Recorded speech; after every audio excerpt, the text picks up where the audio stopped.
So when we establish these basic limits, is your child actually going to have more freedom in life? For example, if I know that my child will talk respectfully with me wherever I go, am I more able to go to the store or the ball game or go out and do some social activity or take them to a restaurant if I know that we won't have that disrespectful, manipulative, arguing behaviors? Is it easier to go out and do cool things and have more fun and essentially have more freedom to do things in your life? How about the basic timeout? I want to be able to know that I can say, uh-oh, bad decision, you need a little quiet time, you need a little thinking time, and that they will comply. If I know that a child will do that when asked, when directed, am I probably also going to be more comfortable taking them out a whole bunch of different places? Now, you can't do timeout in the middle of the grocery store, right? But could you say to a child in a grocery store, uh-oh, this isn't good behavior, we're going to have to deal with this when we get home? And if he knows that you know how to be strong and calm and consistent, he knows that you won't forget about dealing with it when you get home. And if you've established the unquestioned ability to say, oh, darling, bad decision, you need a little thinking time, and he knows that he has to go, does that change everything in terms of all of the cool things you would like to do with your children and with your family?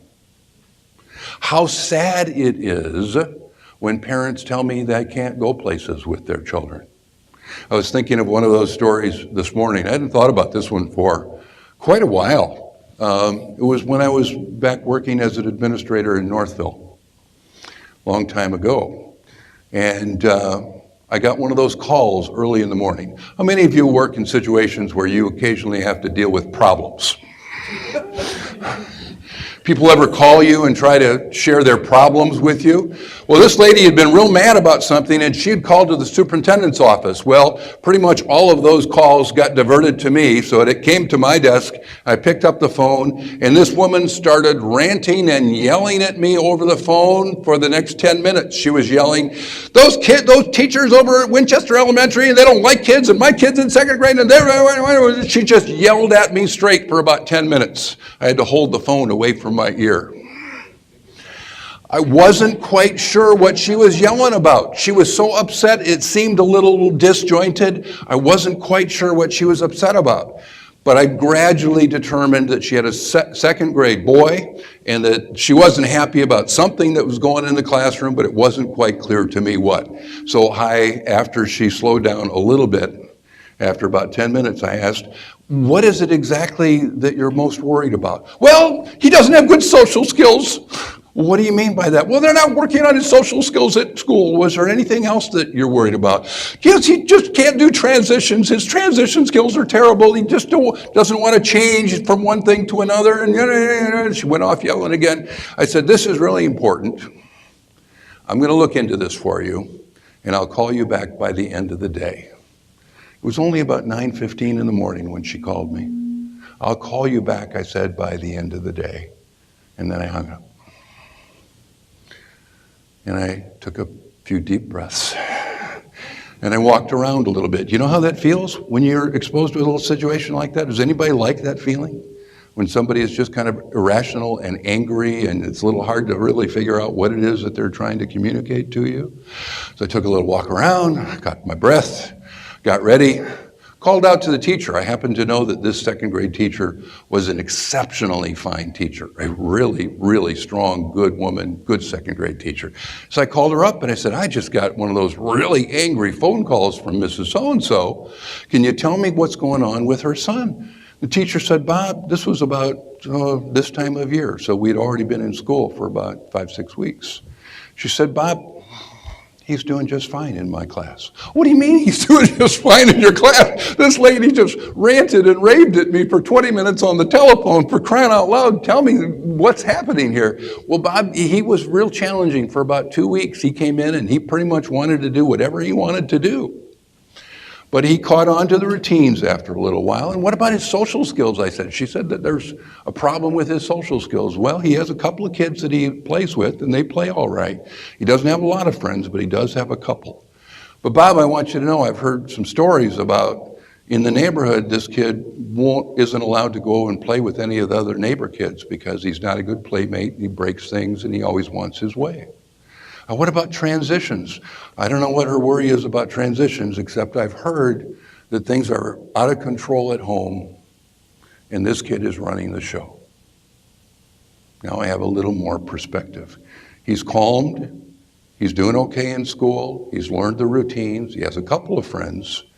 I was afraid from the way she was describing him with social skill issues and transition skill issues that maybe he was on the autism spectrum or had some kind of complicated issues in his life.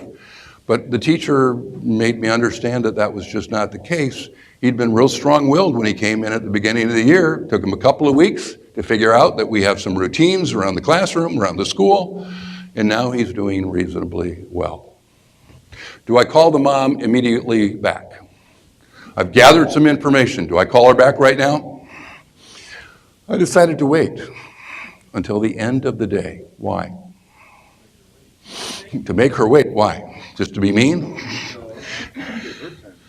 Oh, maybe with the gift of time, she will calm herself down. And I've got to say there was one more lingering thought, the possibility that maybe she hadn't taken her medication this morning and that by the end of the day she would be better medicated and calmer had crossed my mind. Well, that might be a little, unkind, but I did wonder if maybe she'd be in a better state of mind by the end of the day. I waited till the end of the day and I called her back.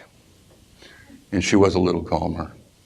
And I said to her, I looked into this and I talked to the teacher. Here's what I found out. He's doing pretty well in school. He's adapted. He's following routines. He's learning reasonably well. He has a couple of kids that he plays with. So tell me more. What are these social skill problems? None of the other families around the neighborhood will let him come over and play. He's always alone in our neighborhood. He doesn't have any friends. He doesn't have any playmates to go play with. Can I understand how worried a parent might be about this? Can I understand how a parent might feel really bad about this? Okay.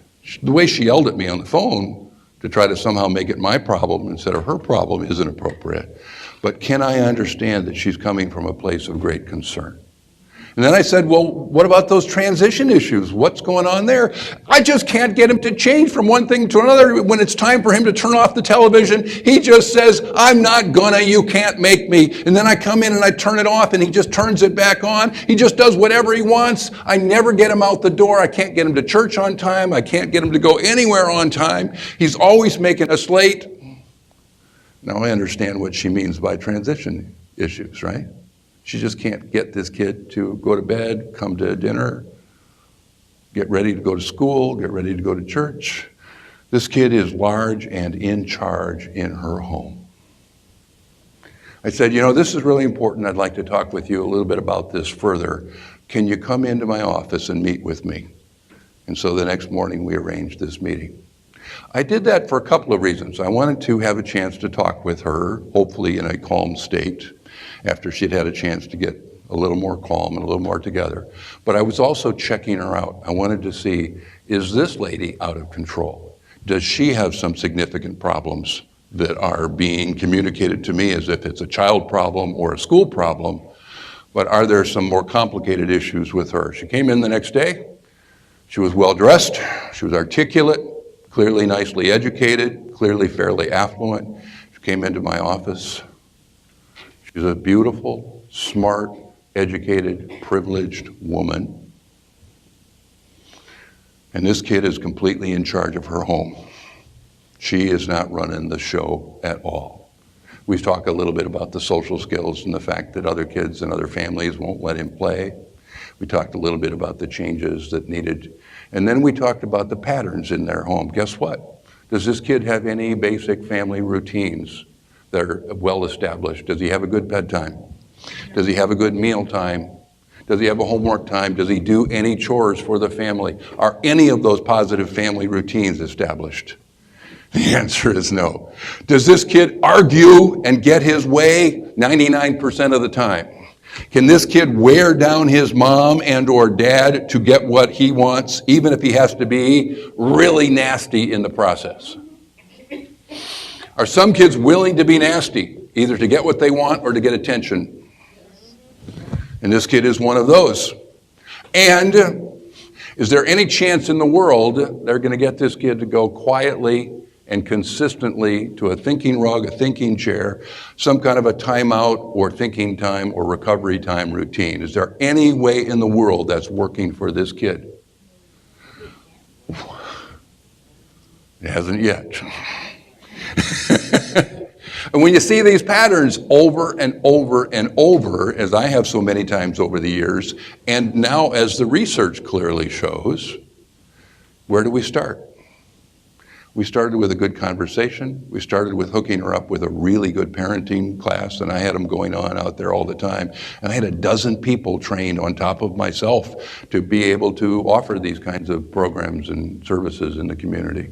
So we hooked her up with that. I also found somebody in the neighborhood that would kind of take her under their wing a little bit and to be a friend and a mentor and somebody she could at least call and talk to, because that was one of the things I asked her as we finished our meeting. When things get like this, when things get out of control and you just don't know what to do with this little guy, who do you talk to? Well, Dad's busy and he travels a lot and I can't talk to him about this anyways. He just gives the kid what he wants. I don't have family around. I don't have close friends around.